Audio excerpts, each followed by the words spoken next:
We game ready? Let's go. Yo, yo, yo, what up, what up? It's your host, E-Trade, Talking Contradiction, Niner Game, East Edition. Let's go. Y'all ready? We got a game Saturday. We got a game Saturday at 8. Y'all ready? I ain't seen my Niners play in like going on 3 weeks, man, because we handled our business. Yes, I'm excited. I know everyone that's out there is excited to see the Niners finally take the field. I'm anxious. I want to talk about a few things. I want to talk about Jordan Love versus Brock Purdy, how that matchup is going to look. It's both new quarterbacks, coming into their own and ready to take on, you know, the next challenges that's there for them to face. I'm excited about that. I want to talk a little bit about Kyle Shanahan and Matt LaFleur, and basically too also like is this the new rivalry? Is this the new rivalry that's going to be brewing coming up with the 49ers and all that? But other than that, man, it's a great feeling. How y'all feeling out there? How y'all feeling out there? How confident are my Niners right now? You know, confidence is a great thing. I'm excited. I'm happy about it. Um, it's a great situation. I know the might rain a little bit out there, so it might be a little weather might be a little bit of a challenge, but we at home. It's nothing. It's nothing. I'm concerned with. If it's raining, run the ball. That's it. And we got McCaffrey who can handle that. So Aaron Jones is coming along also. He was dealing with a hamstring all season. Really wasn't performing as he should. I guess the coach was holding back, but right now it's go time. It's season time. They ready to roll, and that's that. You know what I'm saying? So I'm excited. I'm excited for the matchup. I just want to see my Niners take the field. I want to see what Chase Young do. I want to see how Bosa come at play his part, and I'm just excited to see what we are going to do. I'm just excited, But I just want to get on here briefly, talk about a few things, and just get the show rolling. You know what I mean? I always said I wanted to do this type of Niner Gang podcast. Niner Gang East type of pod. Being out here in New Jersey.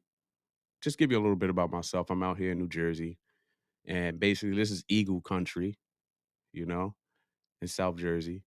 So all you hear is Eagles. You got a lot of Cowboy fans out here. Those are the two teams that really dominate this area. Um, but things were said about my team, and a lot of questions have been answered, and now everybody has to sit home and watch us. I don't need to go in and go in on how horrible some of these teams look and all that. I'll save that for another day when they rise their head up above water like Godzilla again. But right now, all the talkers, all the yappers is underwater right now, ducking their head in the water, back in the ocean after causing that noise like Godzilla. Now they ready to go underneath the ocean and rest out right now and watch some real football being played. But on that note, that was it. But me overall, I'm just a fan of the game from my perspective. I just love to watch the game because each game is tells a new story, and I just love the season and how it goes, the ups, the downs, the missed tackles, the interceptions. But right now, as long as we're on the winning end, everything is great. It's theater to me. Some people, I'm not no journalist where I'm like, critiquing everything, and I'm not an analyst where I'm like, I'm going back to college days and girlfriends they had and all this other stuff. Like, nah, Sundays is just for me to rock out, have fun with the family. Salute to the 609ers. Oh, let me show you the chain. 609 is right there, baby. We're gonna be in the building. And that's it. You know what I'm saying? We're just gonna enjoy. I just like to enjoy the game, you know. Then probably later on throughout the week, I'll probably go back and watch replays and interviews and stuff like that, and then really get into my, you know, emotional side of how things turned out for the better or for the worse. But overall, this is it. I just want to talk with my 49er families, everywhere. You know what I'm saying? From the east to the west, north to south. I just want to be able to kick it. But we are here on the East Coast. It's cold. It's raining. It's snowing. We have snowy days. And I've been to a lot of road games, you know, been to a lot of road games here on the East Coast, been to Philly, been to Baltimore, and checked out those games. So I know how my 49er fans roll on these road trips and all that. And we deep. It's a lot of red out there. But let's just get back to the game, man. I'm just excited. Before I actually start, you know, well, how I go about my week when it comes to a football game, I love watching like the press conference, seeing how the team looks, how confident they sound. Nick Bosa is my guy. He is one of the guys that's just straight up, straight face, gonna tell you how it is, how we feel, and his talents, basically is like try to prove him wrong if you got something to say because right now he's rolling, he's clicking. So I like when I hear him talk about you know how the game is going, how the team is feeling, and what to expect. But mainly, I like to listen to the head coach because Cal Shanahan, that's my guy. Like most 49er fans, we are, a little iffy on certain decisions he make, and sometimes he need to show a little confidence too. Sometimes, in certain situations, you can see him look really uncomfortable.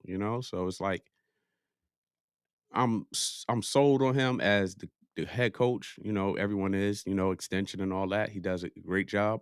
But then there's sometimes it's like, man, certain critical situations, it's always up in the air until he win that big one, right? Till he win that big one, like the Super Bowl. You know what I'm saying? So after seeing how that ended with him in Atlanta, against the Patriots, and then having our run in the Super Bowl with Jimmy G, we want the job done. You know what I'm saying? And I think this guy is the one who could do it.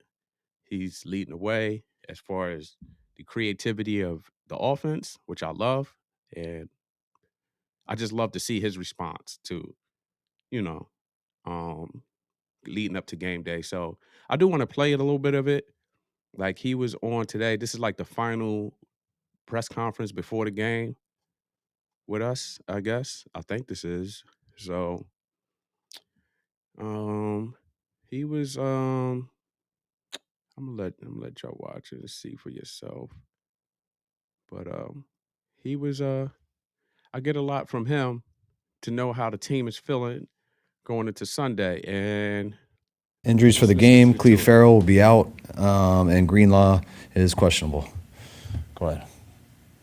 Does that mean Odom is, Everyone else is full. Yeah.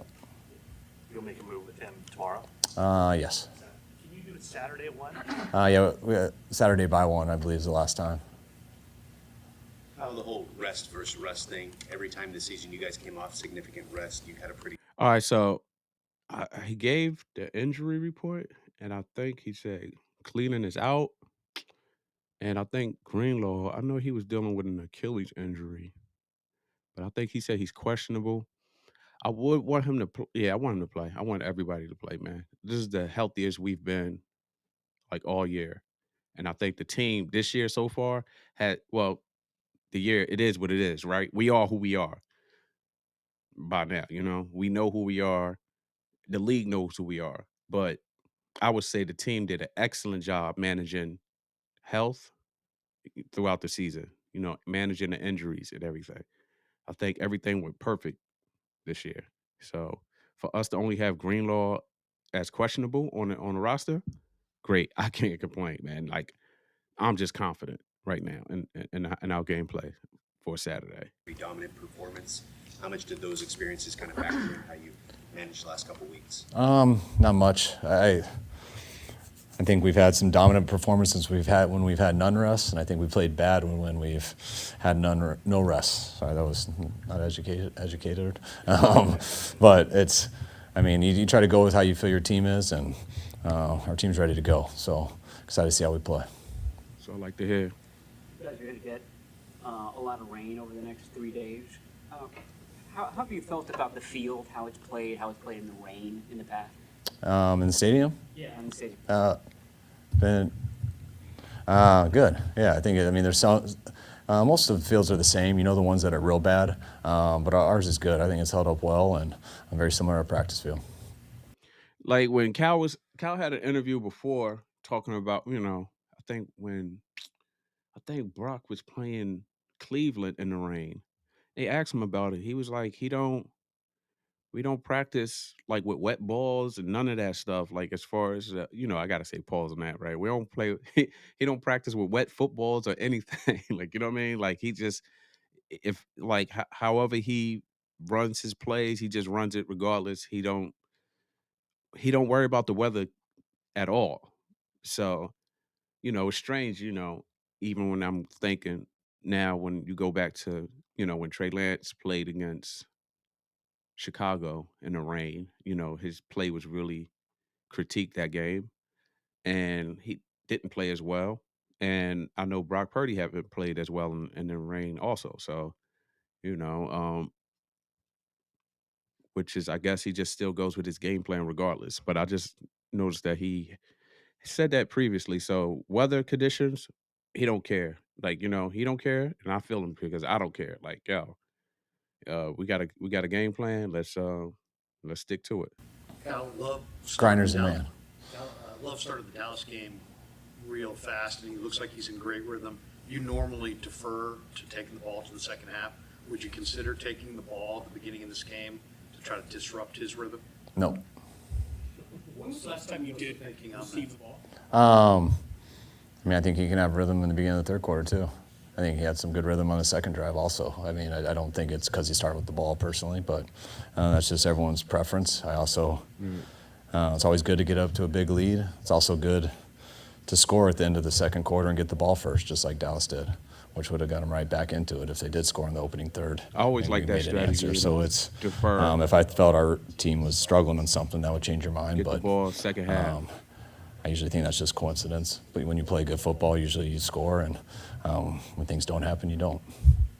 I always like that You strategy did as far receive as the like ball, getting though. the ball like back in the second half. Always play defense first half, second half. You always want to regroup and then start with the ball. Like personally, to me, even if I'm like if the team is on the road, I prefer that even more because the fan base is usually it's at halftime, right? To me, this is how I'm thinking. It's halftime. Everyone's in a you know leaving to go get food and all that. You know, taking a break. Getting whatever they doing, using the restroom, all that. So by the time the second half starts, everyone's not in their seat if you're on the road. You feel me? So it's like, all right, there's not as much noise distraction. So you have a few minutes before everyone gets back into their seats to cause a hell of a lot of commotion and shit.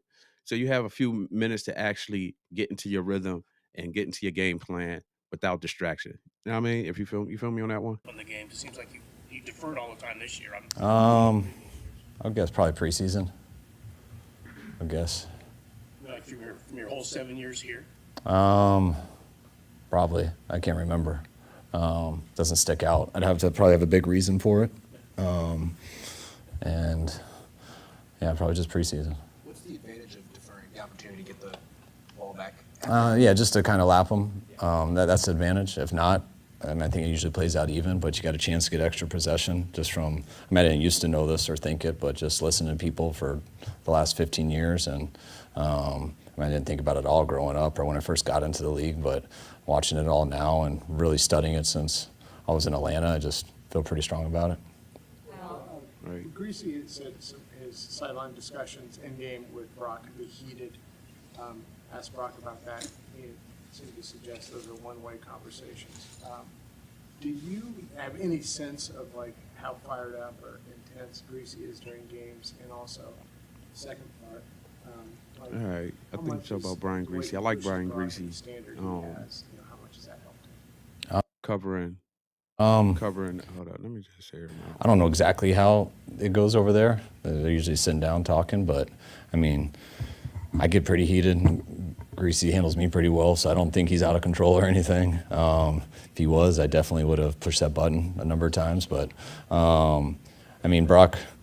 Brock has that in him too. Brock's a competitive dude. Like it's not like he's just going to sit there and I think we're all kind of similar. We like to have honest, real talks, and when you do it throughout a football game, it's intense. You expect to have that. If you ever work with someone who you don't have those type of conversations with, it's usually not that genuine a relationship. So Yeah, I like Brian Greasy, man. I love those guys' I'm relationships. surprised he I didn't get a think they've head been great coaching together, and offer. I think when you're like that and you're consistently like that, I think guys really appreciate that, because I'd want people to be with me just so you can get the most out of yourself.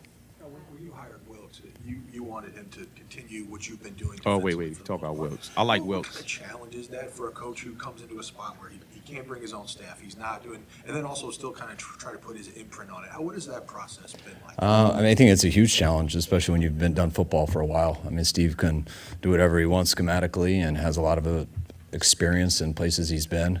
But when you do come into a place that's had some players and some spots for a while, the position coach has been with those players for a while, and that's what we were looking for. I don't want to change the whole staff, and so he had to come in and feel it out too, and just see how he looked at it. And the challenges are, you're gonna always do what's natural to you. If you don't, it's really hard to do what's right in the heat of battle.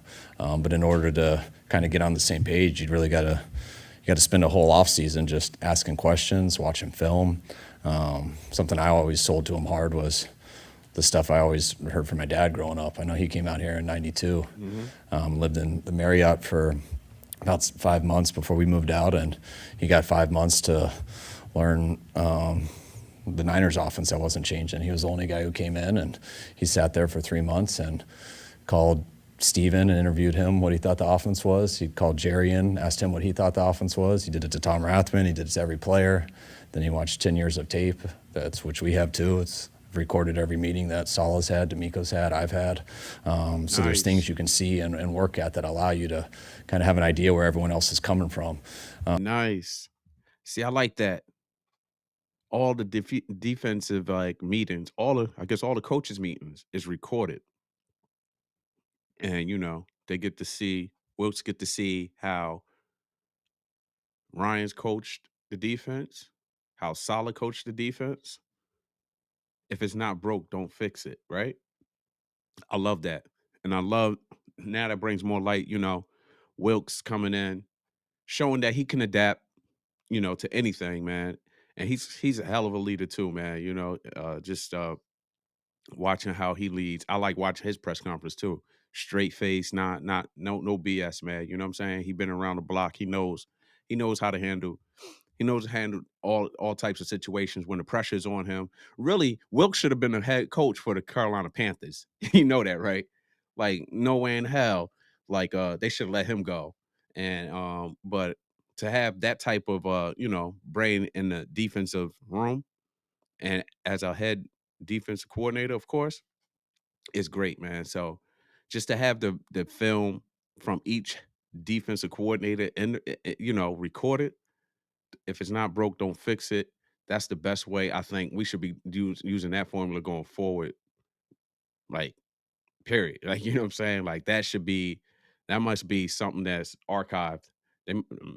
Tell me if I'm wrong, man. Leave it in the comment section. Let me know. Give me your thoughts too, because I'm just a fan of the game. I love the game, and I always want to hear other people's input on what they thoughts are. But that was one thing that was key to me, man.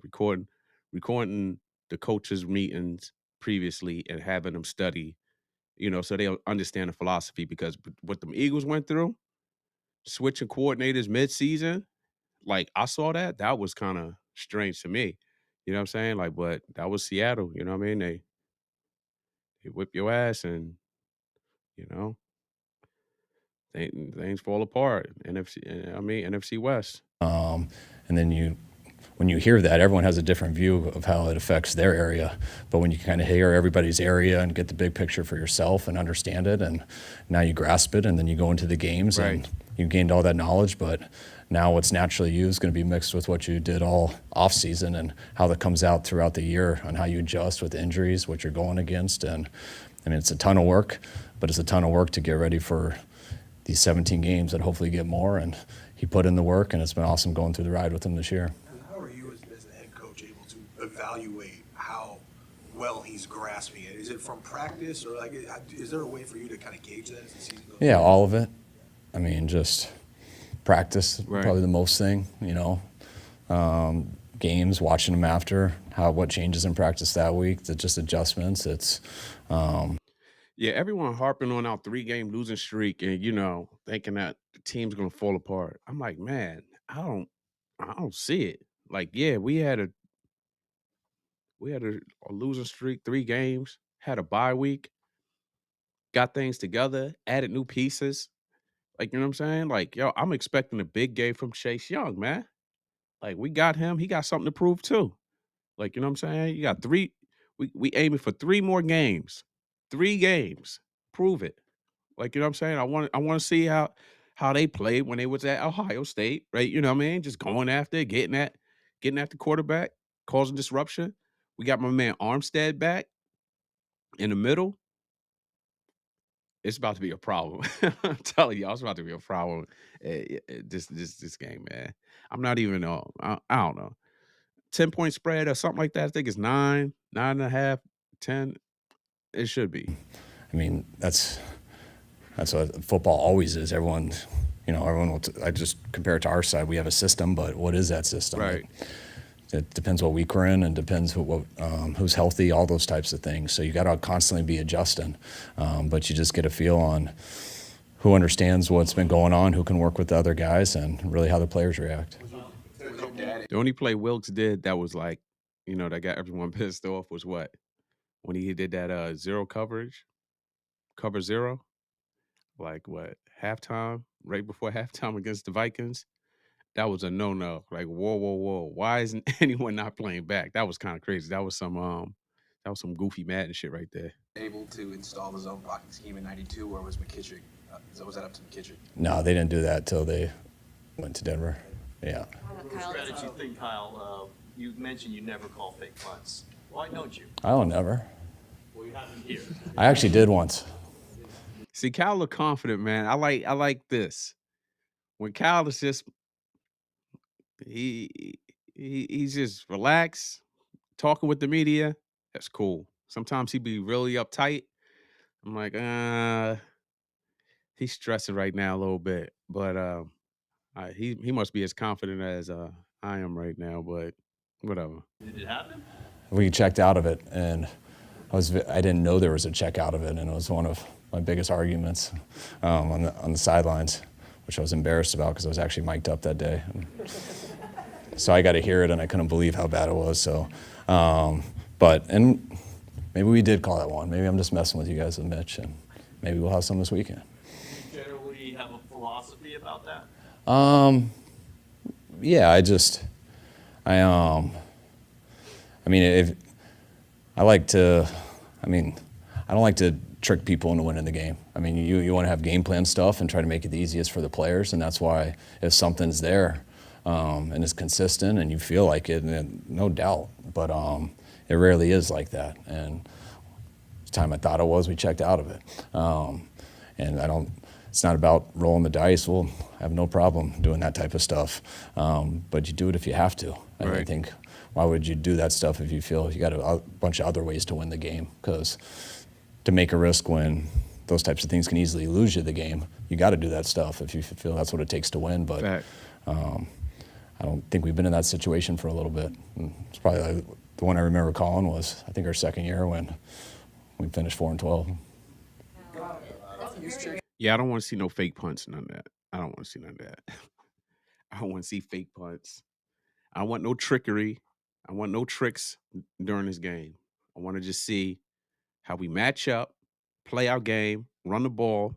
McCaffrey. To me, he's one of the greatest additions to the Niners squad since Dion right now.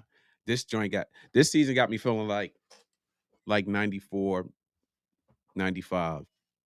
And I do want to get the gang on here and talk about it because I do want to talk about like who's the greatest coaches list, and where do Cal fit as far as one of the greatest coaches in Niners history if he completes the deal. You know what I mean? Probably like the top 5 coaches. I do want to talk about that with the bros.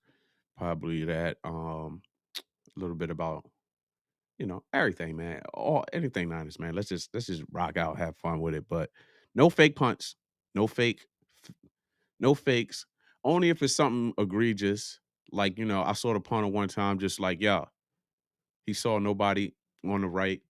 And so he just ran with it, got the first down. I think Brandon Ayuk caused him to caused a penalty or something like that and got it called back. Or was it Bell? I think it was Bell. It was Bell on special teams.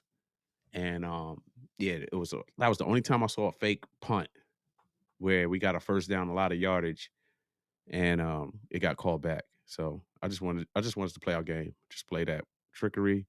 Definitely could lose that on a play, man. That can go bad, leaving it in the hands of a kicker or something like that. Said that It's very rare that you have a full speed padded practice at this time of the year.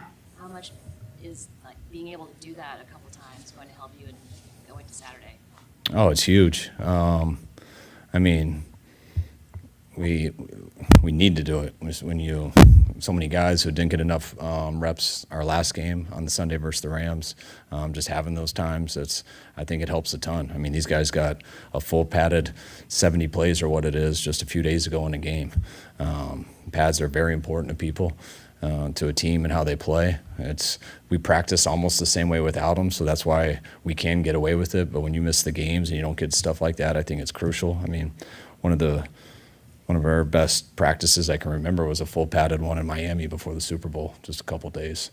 You take those extra weeks off and stuff, and guys, Right. most of the guys want the pads on by then, and usually by the second period, it's like, all right, that's enough. We can take them off. But guys want to feel it. They complain a little bit about it. Not all of them, but also I have some guys undercover who want me to put the pads on. They just don't want their peers to get mad at them.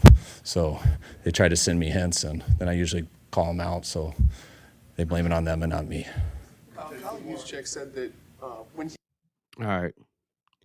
Well, that's it. That's basically what I wanted to talk about a little bit. The confidence, the overall confidence of the head coach going into Saturday's game when he's loose and he's ready for the matchup like that. I'm good. Just hopefully it's not close and he gets a little strange with it, man, and hopefully everything plays out. That's it. Just have a hell of a game, dominate. I'm ready to have a good time and watch this. Haven't seen my Niners play in so long. Uh, let let's go. Let's get it started. All right, so I just want to talk a little bit. Let's move on, man. I just want to talk a little bit about my quarterback, Brock Purdy, Jordan Love. This is going to be. It should be interesting. I want it to be a good game for like probably like what 2 quarters. Good game for a quarter, a half, 2 quarters, and then after that, I kind of just want us to pull away, man. Get this over with. Stay healthy. But this matchup should be very interesting. This is the first time these two quarterbacks is going against each other, which could spark like one of my other topics is going to be, well, I might just mesh all these three topics in together. Jordan Love versus Brock Purdy, Matt LaFleur versus Kyle Shanahan as coaching, and Poppy even just the rebirth of a rivalry. Could this spark a rivalry, right? So I'm just going to just put this all together because I do want to wrap this up. I do got to go to the gym and all that, but all right. So I'm just going to speak on it a little bit. Purdy, Love, Love got a cannon. He got a nice arm. He can drop back. He can and throw the ball off his back foot, falling backwards. We seen them do that to the Cowboys. That's not happening against us. They got a great receiving core. It seemed like they have nice young receiving core. That's like that's nice weapons for him. But I'm expecting Brock to have you know a great game as far as accuracy. No turnovers, man. That's it. Whoever wins the turnover battle basically going to dominate the game, dominate the performance. Um, but I'm interested in seeing that. I want to see. This is like my first time actually seeing you know Cal Shanahan and Matt LaFleur's like offense. Like I heard about this so much. You know what I mean? When they was in Washington together, blah blah blah. Him, McVay, all that. Like they were all together, same staff under Mike Shanahan. But now they finally got their own team. So right now, to me, I just want to see, Cal got his quarterback, Purdy. Like finally, LaFleur got his quarterback, Love, and it's like, all right, now we get to see what offenses look like, which how these offenses going to play against each other, and will this spark a new rivalry? Right now, I think with the Rams, they got to work on get probably they'll probably have to get another quarterback in a year or two. It was always just talk about Matthew Stafford, but right now it's about these two quarterbacks. Ah, man, from what I've seen with Love, man, he's pretty good, man. I want to see more of him scrambling. I want to see that part of his game. Like I haven't watched many Packer games, so I do want to see how he's gonna play. You know, like handling the pressure. But as far as that, can he escape? I don't know his escape ability that that everyone always talking about. So, but I do want to see that. Um, I'm a little over. I'm a little all over the place right now, but it's all good. But I do want to see that matchup a little bit better. That's what I'm keying on. Just just don't turn the ball over with that matchup. So um even with Matt LaFleur and damn and Kyle Shanahan. Just gotta see just gotta see how this whole thing plays out, man. I'm just excited. I'm just ready to watch the game, man. I hope this is the new rivalry right now. I hope this is the new rivalry right now. This is great. I think we met. This is like be our tenth time playing against each other. So 10 times, 10. So I think that leads the NFL most matchups. I hope I think we lead it. I think it should be what 5-4 or 5. What is it? This would be the 10th time. So it's like I think we lead it 5-4 or 5 or 6-3. Nah. I think it was 5-4 because those Packer days, man, in 90 through the 90s. I think that's what got George Seifert fired. What I mean? Basically, I guess it was like because them rivalry matchups against Brett Favre, man, that was a problem, man. That Green Bay teams in the 90s, a problem. So I think most of those losses came like probably during his run. But yeah, man, I'm excited. I hope this is a new rivalry. It's a lot of history between the teams. And last time we played the Green Bay, we got that field goal, Robbie Gold in the snow, and to win that playoff game. And that's it, man. I'm just looking forward to it. Um, yeah, man. I guess I gotta get the gang on here, man, and talk about it a little bit more right now. This is the first one I'm doing right now, so I'm a little all over the place with it. I will get better, and get more comfortable in my seat and getting my thoughts out. But I'm just excited, man. I just want to keep hearing this all fucking excuse me, all day long on Saturday. I just want to keep hearing this. That's it. I want to keep hearing that. You keep hearing that. You keep hearing that. We game ready. You feel me? But yeah, that's it, man. Like, not too much to say, man. I'm just ready to see the game play, man. Ready to see the boys do their thing, man. I'm enjoy it with the 609ers. We're gonna enjoy that one and see how this one play out, man. See what on the AFC side. I'm rooting for you know I'm rooting for CJ Stroud. you know, see if he can work some magic over there in the AFC. And right now, talking about all the quarterbacks anyway. Right now, man, like Pat Mahomes is still the man, right? You know what I mean? Like to me. So it's like to be the man, you gotta beat the man, right? That's what they say, right? So I really don't care who we see on the other side. I just want us to handle our business on this side. Only quarterbacks left is what golf, Love. I think Brock is the best quarterback in the NFC, right now on who's left. And which is cool too that just the diversity in quarterback world. There's 4 black quarterbacks. That's interesting to me. A lot of different styles, but the gauntlet of quarterbacks is in the AFC. We don't got to deal with that till if we handle our business till the final day. But other than that, man, I got to get up on out of here, man. It's that time. I just wanted to try this out real quick. I hope it came out well. I hope everything looks great. I will get better at it. I'm gonna have to gang on here. No problem, man. I don't mind going through my trials right here live in front of y'all, watching it, witnessing it. So just leave a comment, leave me your thoughts. Talking Contradiction, Niner Gang East. That's what it is right here, right? I do have my regular Talking Contradiction show where I talk about regular trending news, whatever's going on in pop culture. I do have that.